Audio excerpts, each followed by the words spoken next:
여보세요, 아들아. 아버지, 이 시간에 무슨 일이세요? 나 집에 가고 싶어. 네? 아버지, 무슨 일 있으세요? 여기 못 있겠어. 제발 데리러 와줘. 아버지, 진정하세요. 무슨 일인데요? 콜벨 눌렀는데 아무도 안 와. 1시간째 기다리고 있어. 1시간이요? 화장실 가고 싶은데 참을 수가 없어. 근데 아무도 안 와. 지금 다시 눌러보세요. 벌써 3번 눌렀어. 안 와. 제가 요양원에 전화해 볼게요. 아니야, 괜찮아. 그냥 내일 데리러 와줘. 아, 응. 아버지, 일단 진정하시고, 나 여기서 못 살아. 정말 못 살아. 목소리가 떨렸습니다. 울컥했습니다. 낮에는 괜찮아. 직원들 많아. 근데 밤만 되면 무서워. 아무도 없어. 무슨 소리세요? 24시간 케어한다면서요. 거짓말이야.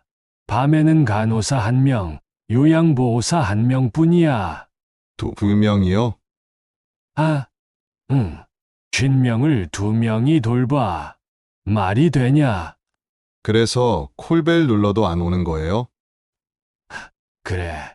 어제도 물 달라고 30분 기다렸어. 그저께는 기저귀 갈아달라고 했는데 1시간 걸렸어. 아버지, 밥 먹을 때도 힘들어. 왼손 못 쓰잖아. 도와준다고 했는데 아무도 안 도와줘. 혼자 먹다가 다 흘려. 1대1 보조해 준다고 했는데요. 거짓말이야. 다 거짓말. 아버지, 제가 내일 가서 아니야. 지금 당장 와줘. 제발. 지금은 너무 늦었어요. 내일 아침에 난 지금 화장실 가야 한다고. 1시간째 참고 있어. 직원 한 번 더 불러보세요.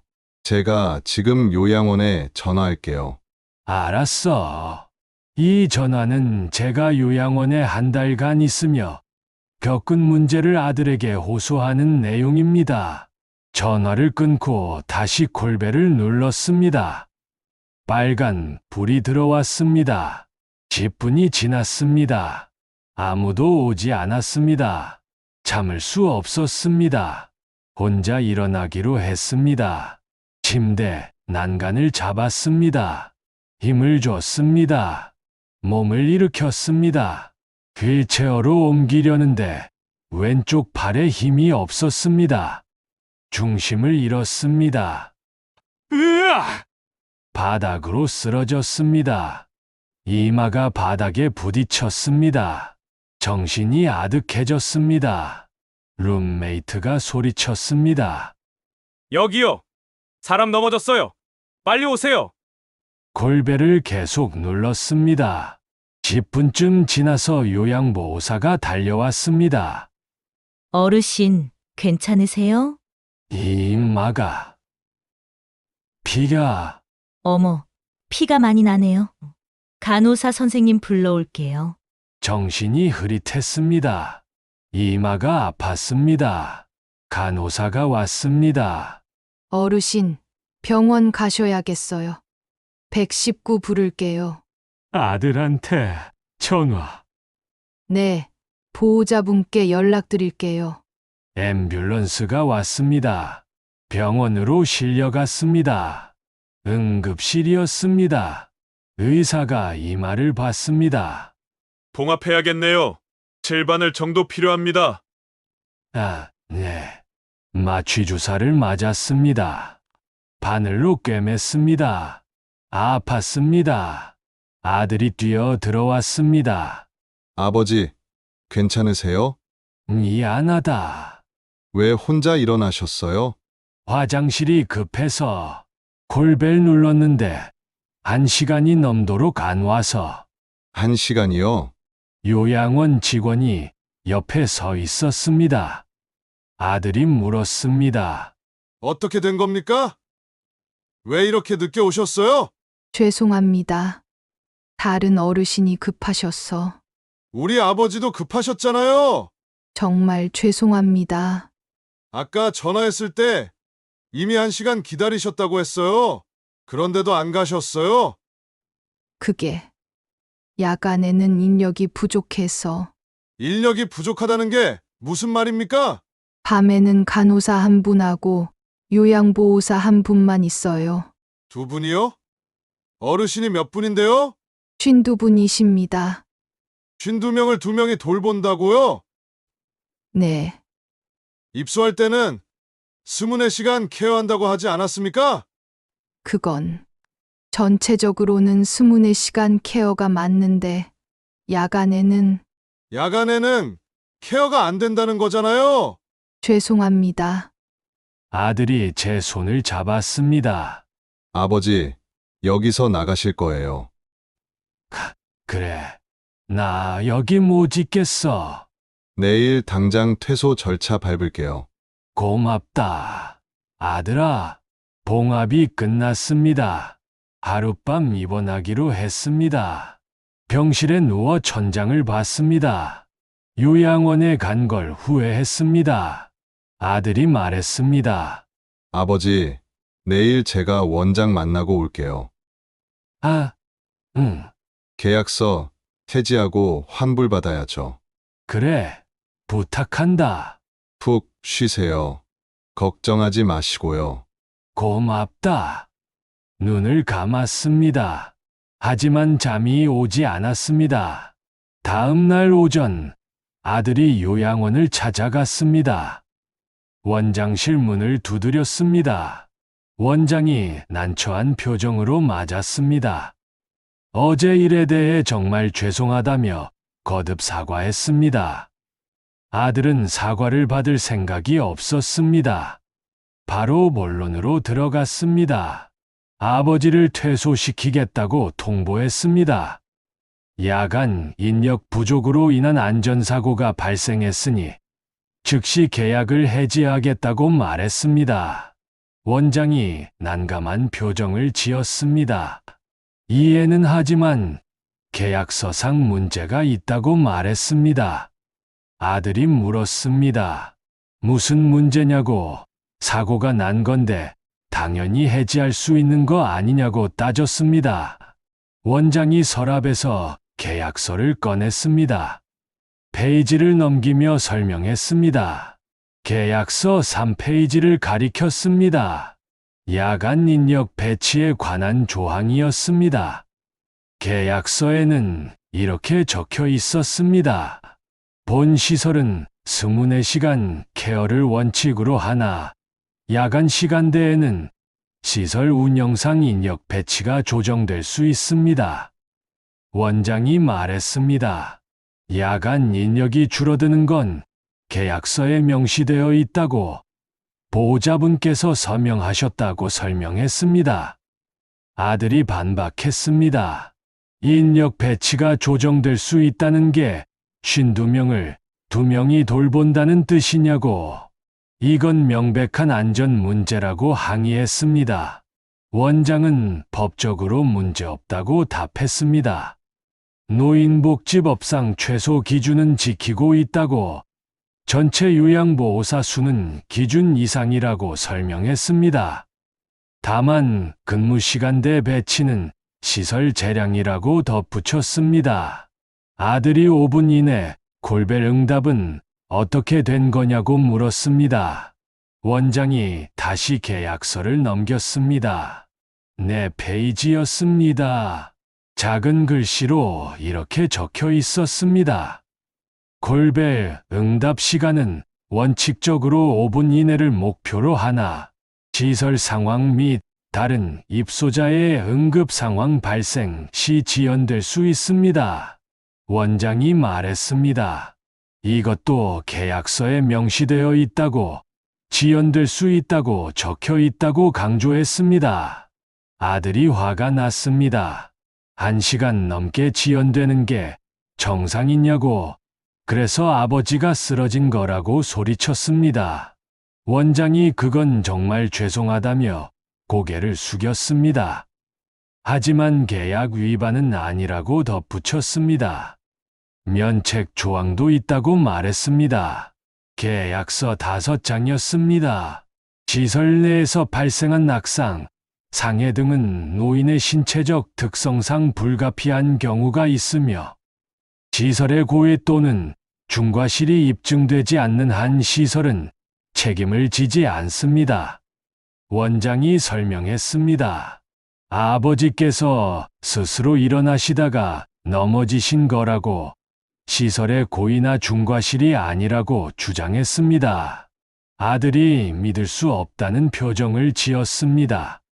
골배를 1시간 넘게 방치한 게 과실이 아니냐고 따졌습니다. 원장은 방치한 게 아니라 다른 어르신을 돌보고 있었다고 변명했습니다. 인력이 부족한 상황에서 최선을 다한 거라고 말했습니다. 아들이 환불을 요구했습니다. 입소한 지 2주밖에 안 됐다고 남은 기간 비용을 돌려달라고 말했습니다. 원장이 난색을 표했습니다. 계약서 8장을 펼쳤습니다. 환불 규정이었습니다. 입소 후 30일 이내 중도 해지 시 입소 준비 비용 30만 원과 이미 사용한 기간의 비용을 제외한 금액만 환불됩니다. 단, 입소자 또는 보호자의 사유로 인한 해지일 경우 위약금 20%가 추가로 공제됩니다. 원장이 계산기를 두드렸습니다. 2주 사용 비용 30만 원, 입소 준비 비용 30만 원, 위약금 20%, 약 12만 원을 빼면 환불 금액은 거의 없다고 말했습니다. 아들이 항의했습니다. 시설 문제 때문에 나가는 건데 왜 위약금을 내야 하냐고 따졌습니다. 원장이 대답했습니다. 계약서상 시설 문제가 아니라고 모든 조항이 계약서에 명시되어 있고 보호자께서 서명하셨다고 강조했습니다. 따라서 입소자 사유로 인한 해지에 해당한다고 설명했습니다. 아들이 어이없다는 표정을 지었습니다. 이게 말이 되냐고 계약서를 이렇게 만들어 놓은 게 사기 아니냐고 소리쳤습니다. 원장은 침착하게 대답했습니다. 계약서는 변호사가 검토한 것이라고 법적으로 문제 없다고 말했습니다. 불만이 있으시면 법적으로 다투셔도 된다고 덧붙였습니다. 아들이 할 말을 잃었습니다. 계약서를 달라고 요구했습니다. 다시 검토해 보겠다고 말했습니다. 원장이 계약서 4본을 건넸습니다. 충분히 검토하시라고, 하지만 내용은 변하지 않을 거라고 말했습니다. 아들이 원장실을 나왔습니다. 손에는 계약서가 들려 있었습니다. 분노가 치솟았습니다. 병원으로 돌아왔습니다. 제게 말했습니다. 원장이 계약서를 들먹이며 환불을 거부한다고, 모든 게 계약서에 적혀 있다고 주장한다고 설명했습니다.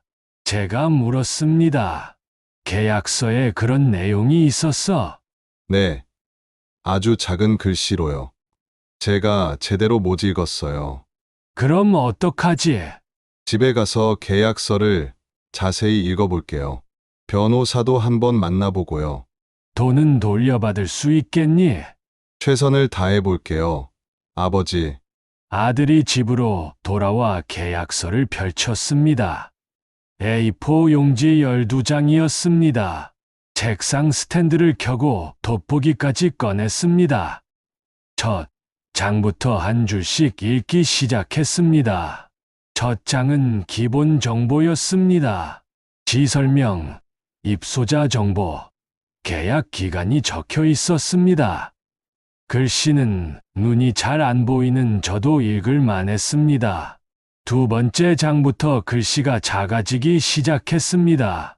서비스 제공 범위가 나열되어 있었습니다. 세 번째 장은 더 작았습니다. 돋보기 없이는 읽기 어려운 크기였습니다. 야간 인력 배치에 관한 내용이었습니다. 네 번째 장은 거의 보이지 않을 정도로 작았습니다. 골벨 응답 시간, 식사 보조 방법, 각종 예외 조항들이 빼곡히 적혀 있었습니다. 다섯 번째 장은 더 심했습니다. 면책 조항, 추가 비용, 항목, 비급여, 항목들이 나열돼 있었습니다. 글씨가 너무 작아서 눈이 아팠습니다. 여섯 번째부터 여덟 번째 페이지는 환불 규정이었습니다. 복잡한 계산식과 예외 조항들로 가득했습니다. 일반인이 이해하기 어려운 법률 용어들도 섞여 있었습니다. 아들이 깨달았습니다. 이건 의도적이었습니다. 중요한 내용일수록 글씨를 작게 만들어서 읽지 못하게 한 겁니다. 계약할 때를 떠올렸습니다. 원장이 빠르게 설명했습니다. 중요한 부분만 짚어줬습니다. 첫 장과 두 번째 장만 설명했습니다.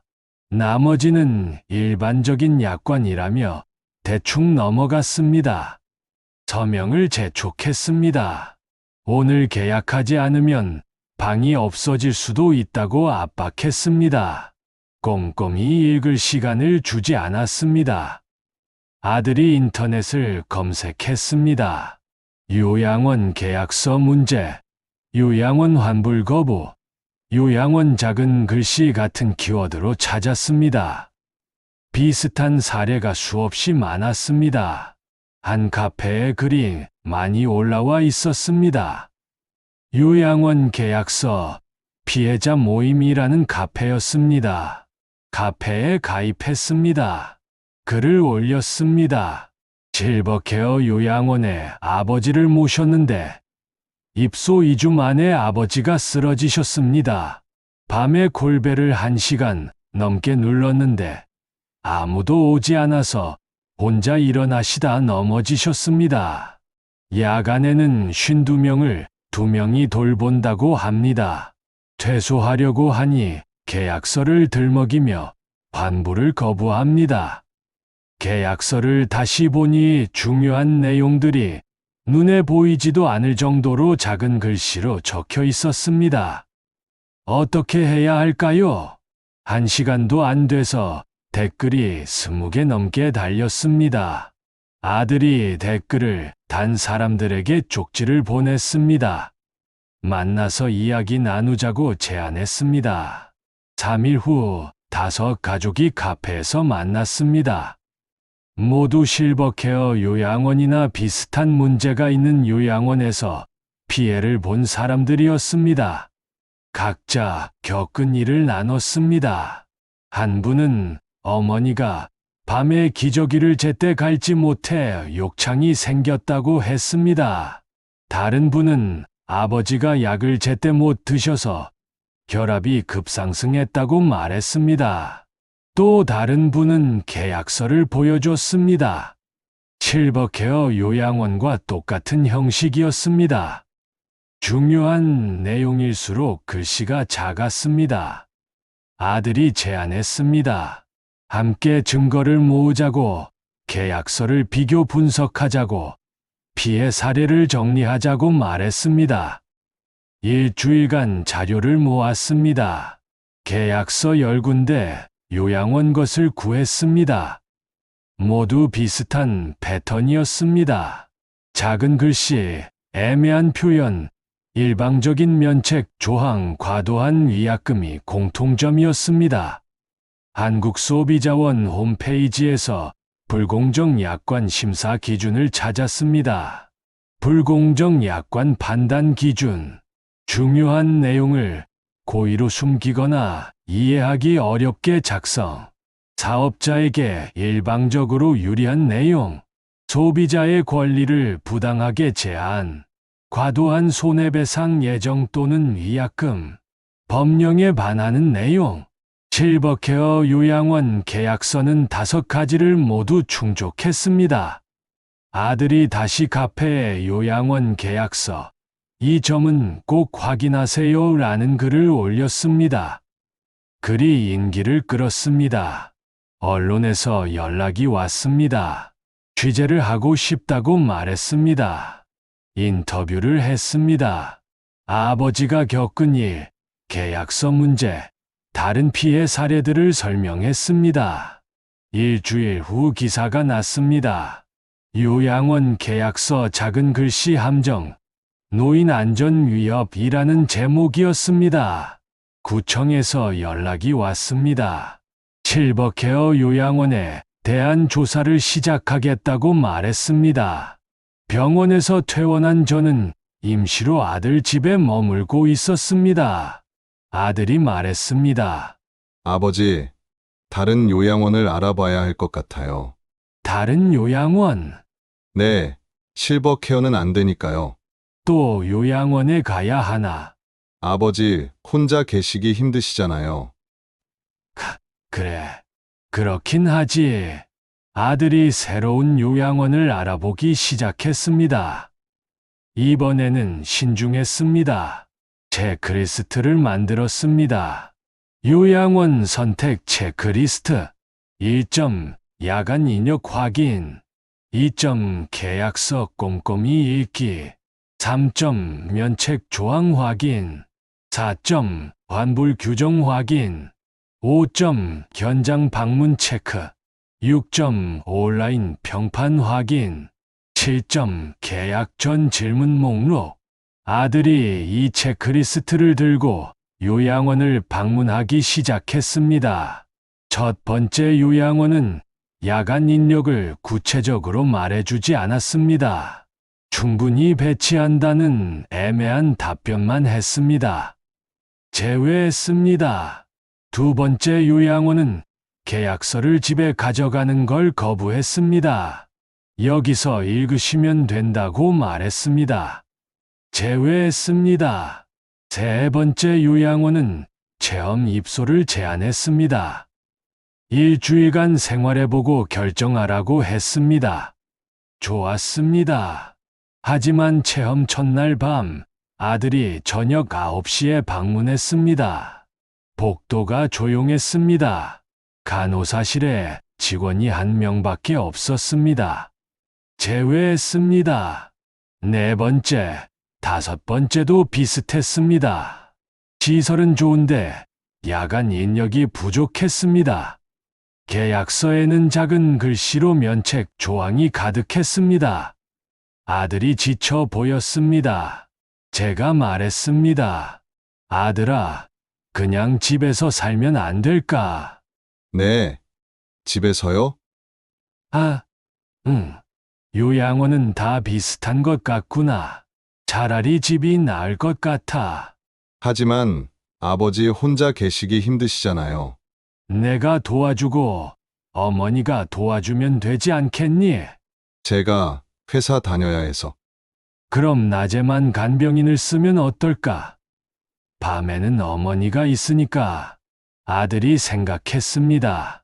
계산을 해봤습니다. 요양원은 본인 부담금 30만 원, 식비 30만 원, 기타 비용 20만 원으로 월 80만 원 정도 들었습니다. 간병인은 월 200만 원이었습니다. 하지만 낮 시간만 간병인을 쓰면 월 100만 원 정도였습니다. 요양원보다 20만 원 더 드는 정도였습니다. 며느리와 상의했습니다. 며느리가 말했습니다. 아버님, 저희 집에 계세요. 제가 낮에 돌봐드릴게요. 아니야, 내가 힘들잖아. 괜찮아요. 요양원보다 집이 나으실 것 같아요. 정말 괜찮겠니? 네. 저도 재택근무 많이 해요. 충분히 가능해요. 아들도 동의했습니다. 아버지, 집에서 사세요. 저희가 모실게요. 고맙다. 여러분, 제 경험을 토대로 요양원 선택 시 꼭 확인해야 할 사항들을 정리했습니다.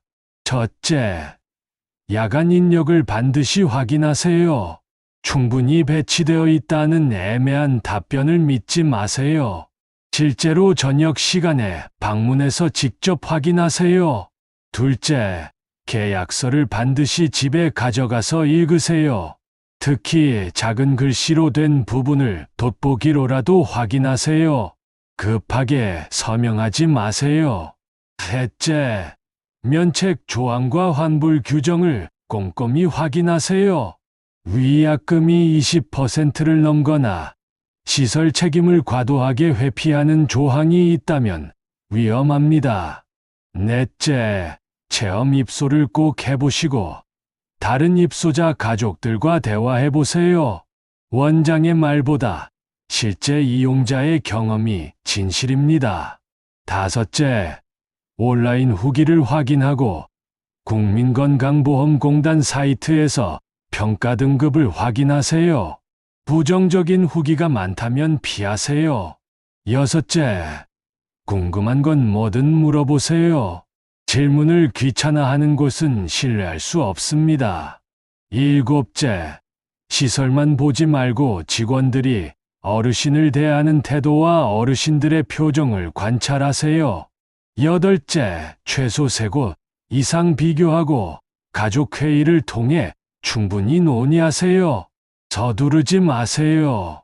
아홉째, 계약서가 어렵다면 한국소비자원 1372에 전화해서 무료 상담을 받으세요.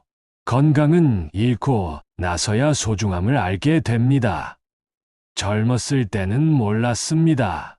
몸이 말을 안 듣게 되고 나서야 후회했습니다. 지금 건강하신 분들, 절대 과신하지 마세요. 규칙적인 운동, 건강한 식습관, 정기적인 검진이 정말 중요합니다. 저도 50대부터 관리했더라면 이렇게까지 되지는 않았을 겁니다. 특히 혈압, 혈당, 콜레스테롤 관리를 게을리하지 마세요. 뇌졸중은 한순간에 찾아옵니다. 예고 없이 인생을 바꿔놓습니다. 담배는 꼭 끊으세요. 술도 줄이세요. 짜게 먹지 마세요. 지금은 괜찮아 보여도 나이 들면 다 문제가 됩니다. 자녀 여러분, 부모님 건강을 자주 확인하세요. 정기검진 꼭 모시고 가세요. 작은 증상도 무시하지 마세요. 조기 발견이 정말 중요합니다. 무엇보다 중요한 건 예방입니다. 아프고 나서 후회하지 마세요. 지금부터 관리하세요. 건강한 노후가 가장 큰 축복입니다.